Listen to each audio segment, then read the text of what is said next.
As Andria Mayberry, and I want to just take a few minutes to read you a little bit about Miss Mayberry. Thank you to Stephanie Kirby for your words tonight. Andrea Mayberry is better known as Miss Berry. She is a powerhouse in the entertainment industry. She's recognized for her tenacity and business savvy as a mom and manager to her son, Empire superstar Bashir Gray. Some of you know him as Hakeem on the hit series Empire. Yay! Yay! But she is also a trailblazer in her own right. As a motivational speaker, philanthropist, emerging sleepwear designer, and now an author, for the past 17 years, she has maintained a position in the medical field, and presently she works in she still works in critical care units in the hospital, while she also manages her son's career and her business ventures. Wow. She recently started her foundation, Miss Berry Cares, which provides resources and empowerment to parents of children striving for stardom. My calling is to empower and encourage parents to stay involved in the dreams of their children. So let me read that again. My calling, and this is from Andria Mayberry, is to empower and encourage parents to stay involved in the dreams of their children. I was a single mother holding down 2 jobs while managing my son's career. I can now take my knowledge and my experiences and pass it on to parents that are where I once was. Andrea is also an advocate for ADHD. And in her book, Before the Empire, she shares intimate moments about how she helped her son cope with his ADHD and how it felt important as parents, it felt important to her to educate herself, not only about her child, but on the child's disorder. She also encourages other parents, educators, to do the same. It makes them better advocates for those children. A part of her mission is to empower parents and help them understand what their rights are when you're dealing with ADHD. Miss Berry is a true example of what a mother's love. Come on, how many mothers we got in the room tonight? Y'all too young. This is the millennials group over here. No, I shouldn't say that. We know that mother's love will have you driving 50 minutes away and you're trying to figure out how your child got there, but you're willing to do that because mother's love is just no other. Her love and her sacrifice is something that she example what a mother's love and sacrifice can accomplish. She will continue her quest to inspire all women, mothers, and fathers to keep pushing, striving, and fighting for their children. Let's introduce Miss Andria Mayberry.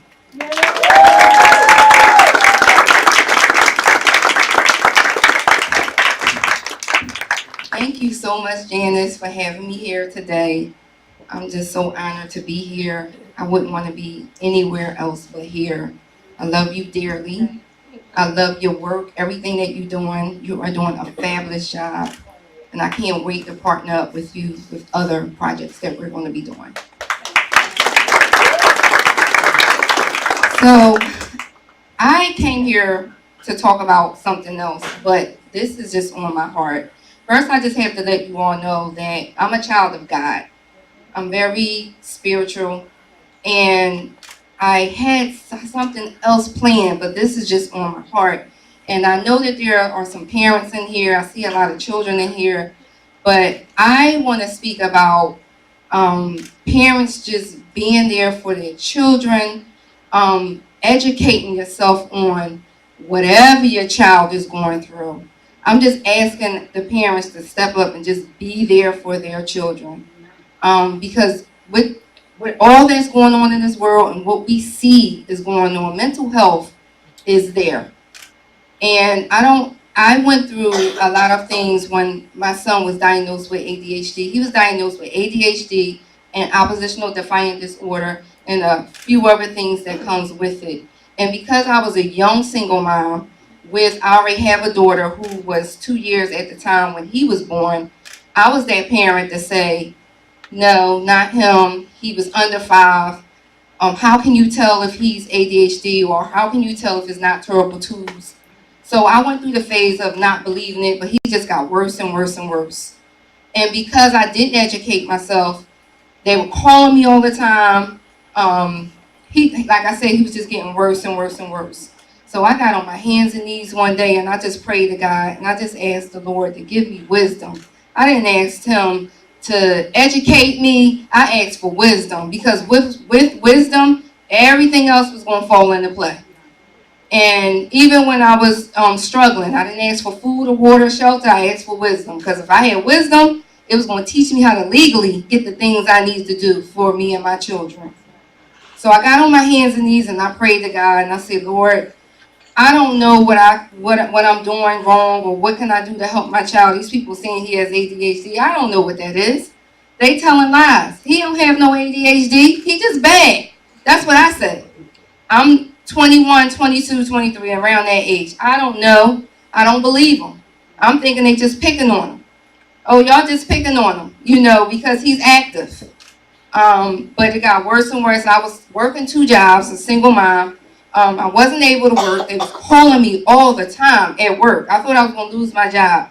Then I went into a depression because I started to see things and I couldn't do anything about it. I didn't have any help. I didn't know what to do. I just felt like I wasn't being a good mom. So I went through a bad phase in my life. And then I just decided to fast and pray. Just fast and pray and just put it all in God's hand. I remember taking my children to church and I literally put both of them on the altar and just cried. I cried and wept and prayed. After doing that, I decided to just educate myself. I said, let me find out what it is that they're saying. They're saying he has ADHD. Let me at least Google it, go to the library. At the time, I was going to the libraries. Let me go to the library, let me Google it, let me see what's going on. I started Googling things. I decided to take him to the doctors to see what they were talking about. They diagnosed him with ADHD, and they wanted to give him meds. So you hear the myth of, what, I don't want to give my kids meds. Don't give your child no meds. There's nothing wrong with them. My father was saying that because he was helping me babysit him. He's old. He was old school. Don't give him no meds. Just let me tear him up for you.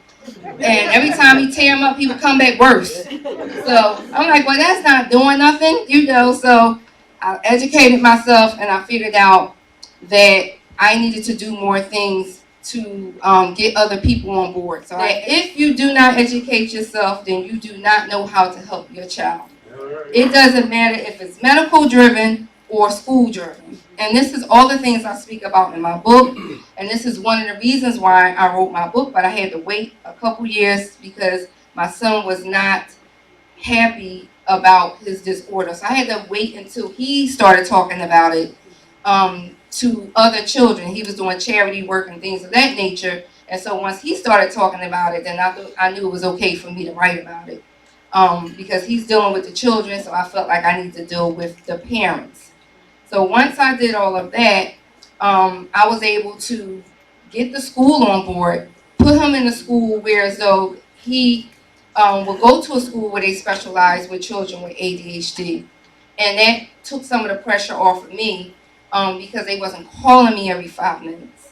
But it wasn't until I educated myself. So I really just wanted to just beg parents just to say it's a lot of things going on. I understand it's hard out here. I understand you have to work 2 and 3 jobs, but the children don't ask to be here. We have to educate ourselves on it. If they're trying to go to college, you still have to educate yourself anyway.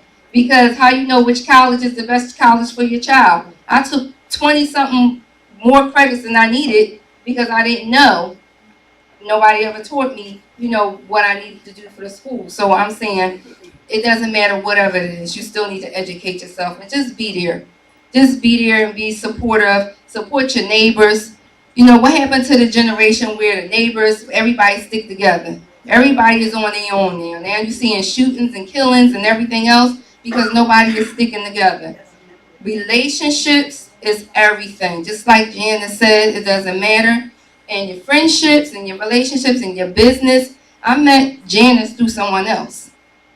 And meeting her, we stayed in contact. We stayed in contact with each other, and now I'm here, and we're going to continue to stay in contact with each other. But your character, your morals, your integrity, your relationships, all that matters to the young folks. Your character, your morals, and integrity is everything. Mean what you say and say what you mean. Be respectful. Be honest. That's very important. Your first impression is everything. Your spirit, people can see through that. They can see through fake. They can see through phony. So I'm here to say, I'm going to remain, I'm as humble as I can be. And I ask God to make me more humble.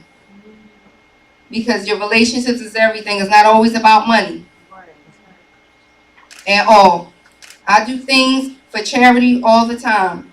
Because guess what? When I go to that charity event, sometimes I meet people who want to hire me to do stuff. You just never ever know who you're meeting.